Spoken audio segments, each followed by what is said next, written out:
Supreme court సంచలన తీర్పు అనమాట. ఇక ఊహించని భారీ షాకు, కొత్త రూల్స్ అనమాట. సో, ఆ వివరాలు ఏంటన్నది మన వీడియోలో తెలుసుకుందాం.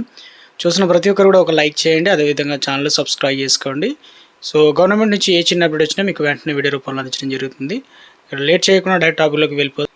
దేశంలో అత్యున్నత న్యాయస్థానం ఇక సుప్రీంకోర్టు దేశ జాతీయ రహదారుల పాటు రాష్ట్ర రహదారిపైన పెరిగిపోతున్నాయి ప్రమాదాలు చెక్ పెట్టేందుకు సుప్రీంకోర్టు ఇవాళ ప్రతిపాదన చేసిందనమాట. ఎందుకంటే అక్కడక్కడ ప్రమాదాలు జరుగుతున్నాయి కదా, వాటన్నిటికీ చెక్ పెట్టేందుకు ప్రాణం విలువ అనేది చాలా విలువైంది కాబట్టి రోడ్డు భద్రత పటిష్టం చేయడంతో పాటు నిబంధనలు పాటించగా రాంగ్ రూట్ కావచ్చు, ఇతర కొన్ని కారణాల వల్ల అయితే చాలామంది ఇతరులు ఇక అదేవిధంగా వాహనదారులపై ఒత్తిడి పెంచేందుకు కీలక ప్రతిపాదన చేసింది. ఇకపైన వాహనదారులకు సంబంధించి ఎలాంటి వాహనం అంటే 2 వీలర్ 3 వీలర్స్ ఏదైనా కానీ ఇన్సూరెన్స్ ఉంటేనే వారికి పెట్రోల్ బంకులో పెట్రోల్ డీజిల్ పోసేలా చట్టం రూపంలో మార్పు చేయాలని కేంద్రానికి ప్రతిపాదన చేయడం జరిగిందనమాట.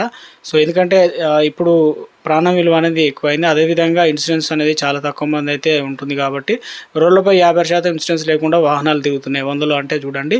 గుర్తించిన సుప్రీంకోర్టు వాటిని పెట్రోల్ డీజిల్ సరఫరాతో లింక్ చేసేలా ఒక కొత్త పైలట్ ప్రాజెక్ట్ని ప్రతిపాదించింది. ఇన్సూరెన్స్ లేకపోవడం వల్ల వాహనాల యొక్క బీమా నడిపేవారైనా లేదంటే అటు ఎదురు వచ్చేవారైనా ఇటు పోయే వారికైనా ప్రమాదం ఉన్నప్పుడు ఇన్సూరెన్స్ అనేది చాలా బెనిఫిట్ అయితే ఉంటుంది. వారి కుటుంబం కూడా వారిపైన ఆధారపడి ఉంటుంది కాబట్టి ఇన్సూరెన్స్ లేకపోవడం వల్ల వాహనదారుల బీమా యొక్క అసలు ఉద్దేశాన్ని దెబ్బతీస్తుంది. ప్రమాద బాధితులు వారి కుటుంబాలకు నష్టపరిహారం కోసం సంవత్సరాల తరబడి ఎదురు చూడాల్సిన పరిస్థితి ఏర్పడుతుందని చెప్పేసి, అలాగే ఇక కొత్త ప్రైవేట్ కార్లకు తప్పనిసరిగా థర్డ్ పార్టీ బీమా కాలాన్ని 3 నుంచి 4 సంవత్సరాల వరకు, అది 2 ద్విచక్ర వాహనాల బైక్లు 5 సంవత్సరాల నుంచి 6 సంవత్సరాల వరకు పెంచాలని insurance regulatory and development authority of ఇండియాను ఆదేశాలు జారీ చేయడం జరిగింది. సుప్రీంకోర్టు తన సొంత బీమా ఉన్న వాహనంలో ప్రయాణిస్తున్న వారు రోడ్డు ప్రమాదంలో మరణించిన వ్యక్తికి ఈ కుటుంబానికి నష్టపరిహారం చెల్లించాలని తెలంగాణ హైకోర్టు ఇచ్చిన తీర్పుపై సెన్సేషనల్ ఇన్సూరెన్స్ కంపెనీ దాఖలు చేసినటువంటి అప్పీల్ను సుప్రీంకోర్టు కొట్టేసింది. ఈ సందర్భంగా ఇన్సూరెన్స్ లేని వాహనాలు పెట్రోల్ డీజిల్ కొట్టకుండా చట్టరూపంలో మార్పులు తేవాలని ఇక నుంచి రవాణా శాఖ ఆదేశాలు జారీ చేసింది. అయితే దీనిలో భాగంగానే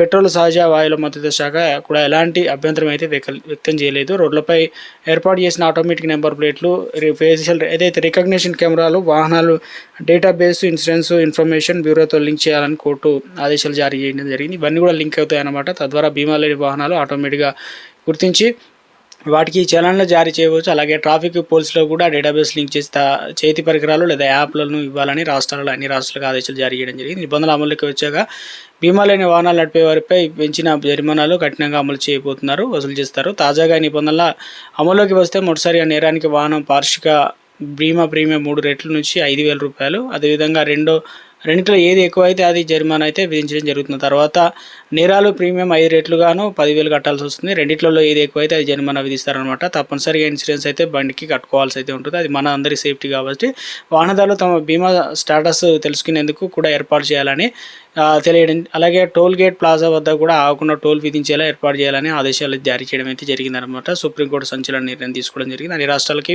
త్వరలోనే ఇంప్లిమెంటేషన్ అయితే కానున్నాయన్నమాట కొత్త